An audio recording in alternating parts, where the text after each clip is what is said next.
যে সময় আগুন লেগেছিল সময় খাবার রান্না করছিলেন নাকি আপনারা? একদম যেমন রান্না করেছিলেন তেমনই আছে এখনো? আছে তো আনছি আগুন নান দেখলে থইছিল আর আগুন এই বাইরে তো আছে যে আগুন আমরা আনতাছি না কিছু আনছি আর কিছু মা অনেক মান হয়েছে ঘরে পুরো গেছে আহেদের না বেতা করে কখনো হয়েছে। বস্তিতে যে অগ্নিকাণ্ডের ঘটনা ঘটেছে সেখানে ঠিক আগুন লাগার আগেই কিন্তু তারা রান্নাবাড়ি করছিলেন এমনটাই জানাচ্ছিলেন। তাদের সব কিছু পুড়ে গিয়েছে। আপনার কি ছিল এখানে? আপনার বাড়ি ছিল? কি কেমন ক্ষতি হয়েছে একটু বলেন তো। কিছু আনতাছি না। দর্শক আপনাদের একটু দেখানোর চেষ্টা করব। ঠিক তারা এই জায়গাটিতেই তারা রান্নাবাড়ি করছিলেন এবং রান্না যেভাবে করা হয়েছিল যে রান্নাটা কিন্তু এখনও সেভাবেই রয়েছে। পুরো বস্তি কিন্তু পুড়ে গিয়েছে এবং এখানে আমরা দেখছি এখানে যাদের ঘর ছিল তাদের ঘর মূলত পুড়ে গিয়েছে এবং তারা তাদের যে অবশিষ্ট জিনিসপত্র রয়েছে সেগুলো তারা এখান থেকে সরিয়ে নিচ্ছে। আঙ্কেল কি মনে করছেন কিভাবে লেগেছে? বাবা আমরা ছিলাম বাজার দেখে আগুন দেখে দৌড়ে আইসি আর কিছুই পাইলাম না, সব পুড়ে শেষ। বাসা বাড়ি ঠিক আছে, আমরা আগুনটা খালি দেখছি বাজার থেকে দৌড়ে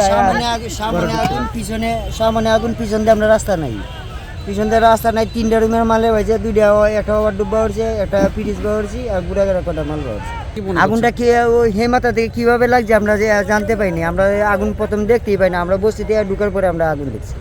আগুন কেমনে লাগছে ভাই বলতে পারি না, আমরা সব কিছু পুড়ে গেছে ভাই, কিছু বাইর করতে পারি না। আমরা জানলে ভাই আমরা বাচ্চা আছি, বুঝেন না ভাই, সব বস্তু পুড়ে গেছে। আমরা জানলে আমরা বাচ্চা আছি ভাই, আমরা দেখার মতো আর রাখার মতো কিছু নাই। যে সময় আগুন অগ্নিকাণ্ডের ঘটনা ঘটেছে তখন কই ছিলেন আপনারা? আমরা তখন রুমে আসছিলাম, রুমে মনে করেন বস্তি না তো বাইরের মতো সুযোগ নাই, বাইরের মতন ক্ষমতা নাই।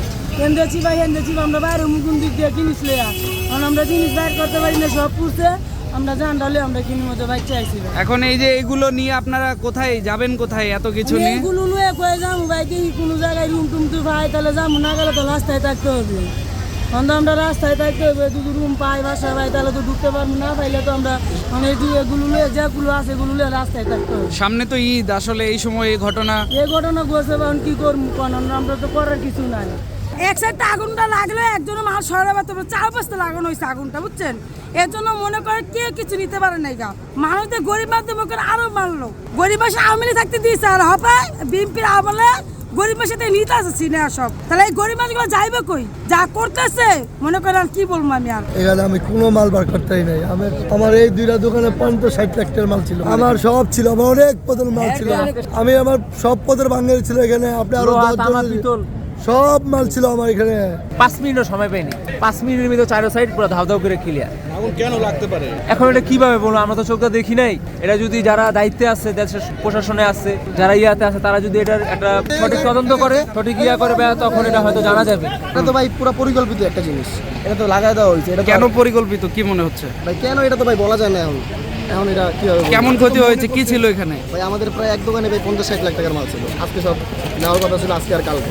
লোহা ব্যাটারি মিটারি পাইকারি মাল কিনি, প্লাস্টিক কিনে আমি পাইকারি। আমারই করেছে আমার 50-20 টন 50 টন প্লাস্টিকই ছিল ওই ঘরে। এখানে ধরো ওই মাথা বন্ধ যায় দেখেন গা, এই এখানে ঢুকে দেন ওই মাথা বন্ধ দোকান, এটা পুরো লোড করা ছিল। ঈদের সব পুরো ছাপা, কিচ্ছু নাই, কিচ্ছু বের করতে পারে না, সব গেছে। এখানে কতগুলো ঘর বাড়ি? ঘর তো অনেক হয়, প্রায় 200-এর উপরে হবে, সবগুলো পুড়ে গেছে। সব পুড়ে গেছে।